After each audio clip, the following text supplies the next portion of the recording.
Hello there, people of the internet. So I apologize for any wind noise, but we have some weather coming in. I have to record and get one of these videos up every single day.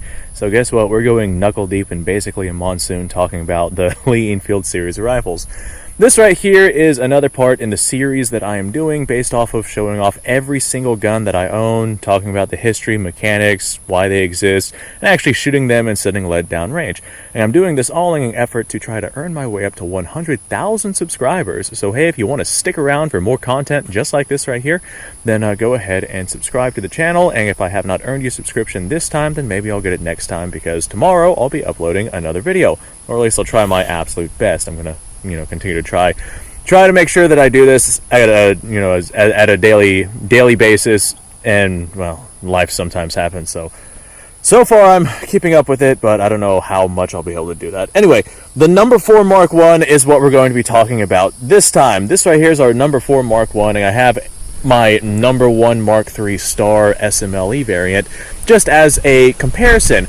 Not a whole lot of history behind the No4Mk1 other than the fact that it is a more simplified version of the No1Mk3, and it was created during the Second World War whenever the British were not doing well against the Germans, and they needed a way to make rifles simpler, faster, more economic. The No1Mk3 was just a more expensive version of the rifle, and they wanted to simplify things as much as possible. And there's a lot of simplifications that actually happened. On the receiver on the No4Mk1, our charger bridge right here and the receiver itself are two separate pieces, whereas on the No4Mk1 they are one singular piece. The rear sight in this particular case on this No4Mk1, this is a last-ditch style of rear sight, which is what was the nomenclature given to it by Ian McCullum from Forgotten Weapons. But this is an incredibly simple two-sight flip aperture on the rear of the receiver, as opposed to the original No1Mk3 sights, which were on the front of the receiver. They were an actual leaf sight. There are simplified versions that are a little bit more complex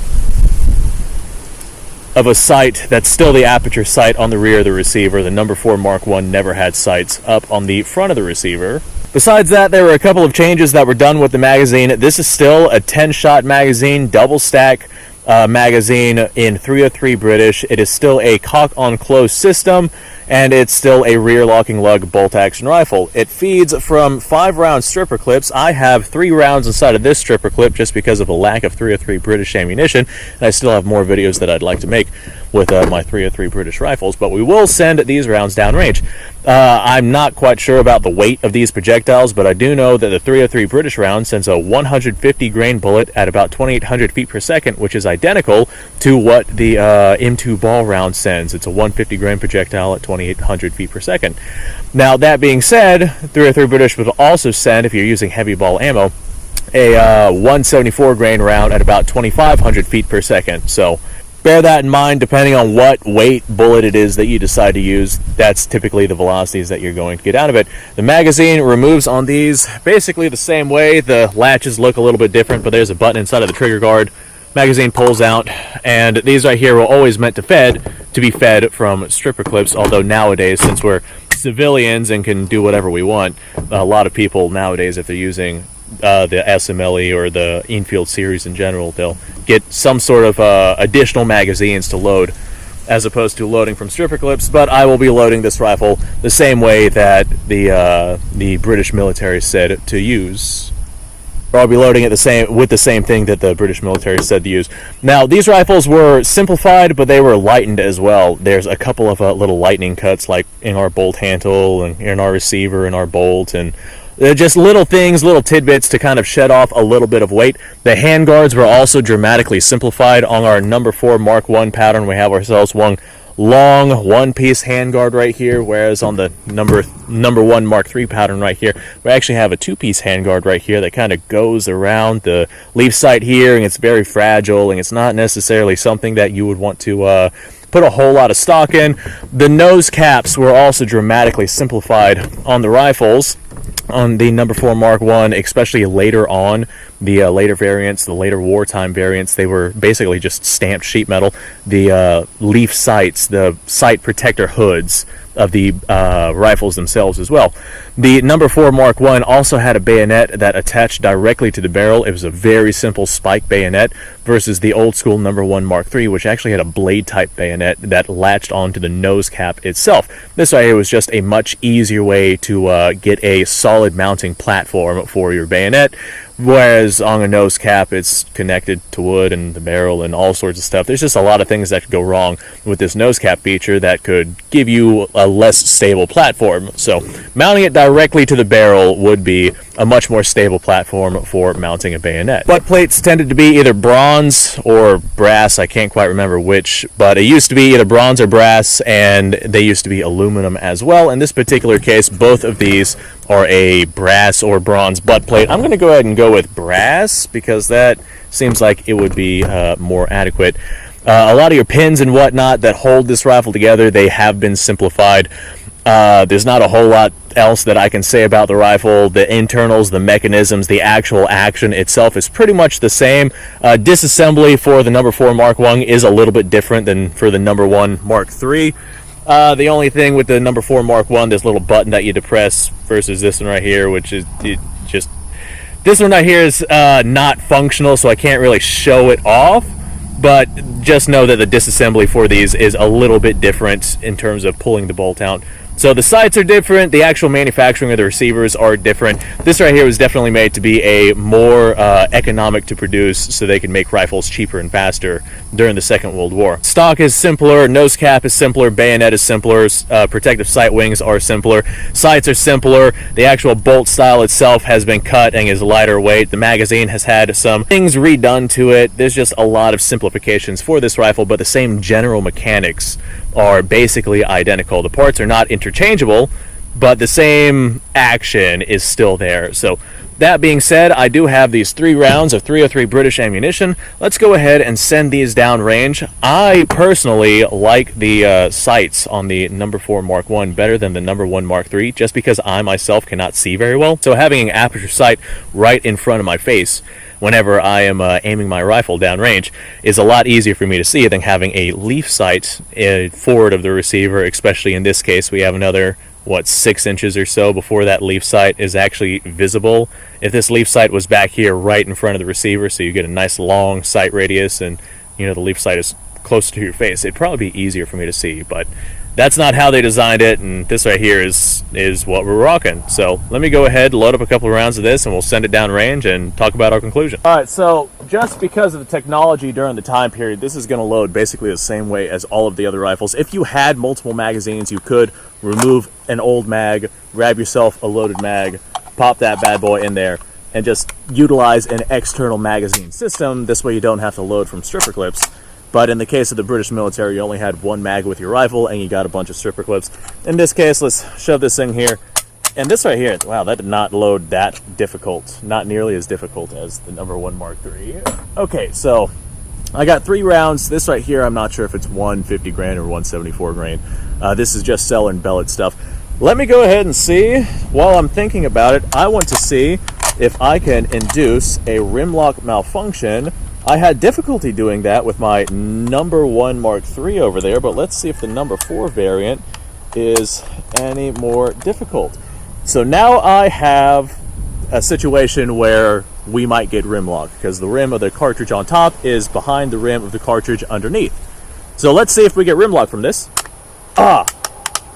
Ladies and gentlemen, that is rim lock right there. Oh, look at that. Okay, now I'm told to remediate this right here.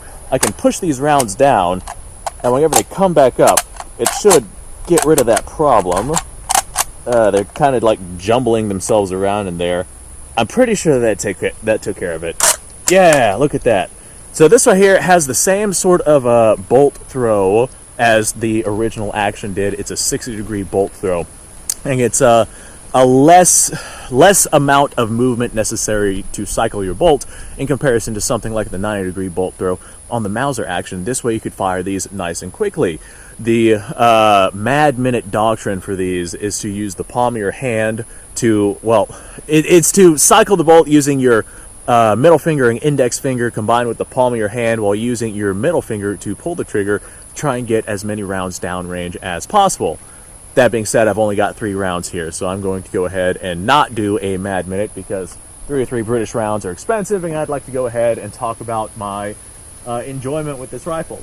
So this is a 2-stage trigger on this rifle. I'm pulling the trigger down to the wall where it's going to break, and I'm just going to break right through that. And my target's going to fall down immediately. The 303 British round, that is a potent round. That's on par with M2 ball 30-06.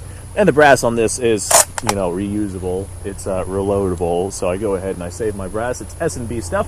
So my target has fallen down. Now I'm left wondering, what am I going to do next? I'm going to go for, I guess, the rim of the car on the front where the TV is. Yeah, I have no idea if that actually hit. Let's go ahead and cycle this one and send it as quick as I can.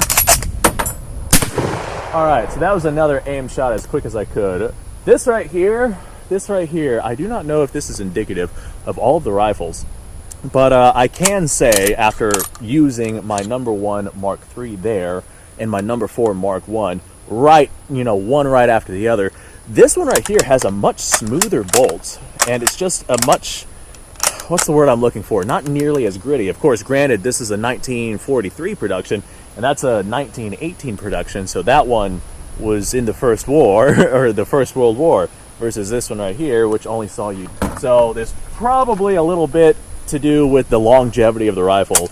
But this right here, it does definitely feel like it's a tighter tolerance than the No4Mk1, but it just doesn't feel as glossy smooth as the No4Mk1. So that's just my observation of running these 2 rifles right next to each other. However, I only have these 2 rifles to run right next to each other. It's not like I have another No1Mk3. But if I had to pick one between these 2, I would go with the No4Mk1, just because of how glassy smooth this bolt is and the aperture sights that are on the rifle. I can make shots with this thing right here a hell of a lot easier than I could with the leaf sights on that one right there. Not only that, but this one right here feels lighter. Like, oh well, I guess it makes sense considering that they took a couple of measures to try and lighten this rifle. But yeah, this one is like noticeably lighter than this one right here. How do you like that? Okay, well, that's pretty much all I have to say about this particular episode with this particular rifle. So I'm going to go ahead and say, hey folks, thanks for watching. I do appreciate your time. Like, subscribe, share. Hopefully this video earned you a subscription. If not, I'll have to try again tomorrow, because tomorrow we're going to take a look at the next variant of the Lee Enfield series. So if you'd like to be a part of that, subscribe to the channel. And if not, then maybe tomorrow, whenever I actually do it, that will earn you a subscription. That being said, thanks for watching, folks. Appreciate your time. Like, subscribe, share. Description below has a link to all sorts of stuff. Go check it out. You guys go off, have yourself a fantastic day. I'll see y'all on the next episode.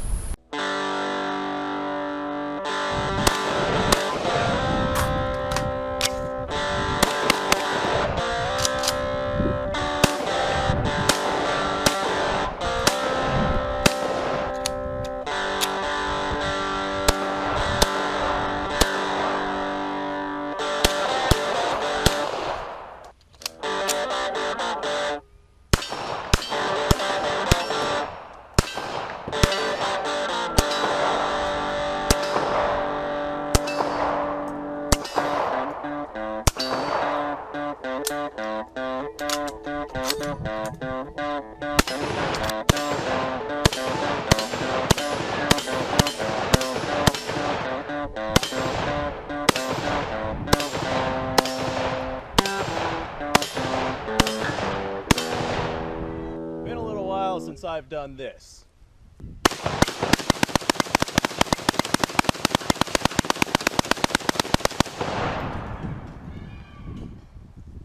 Bonnie and Clyde be damned. The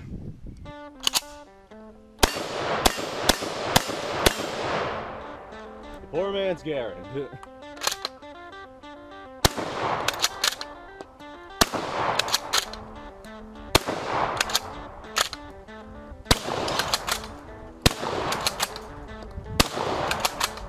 Shame that bolt action shotguns aren't more mainstream.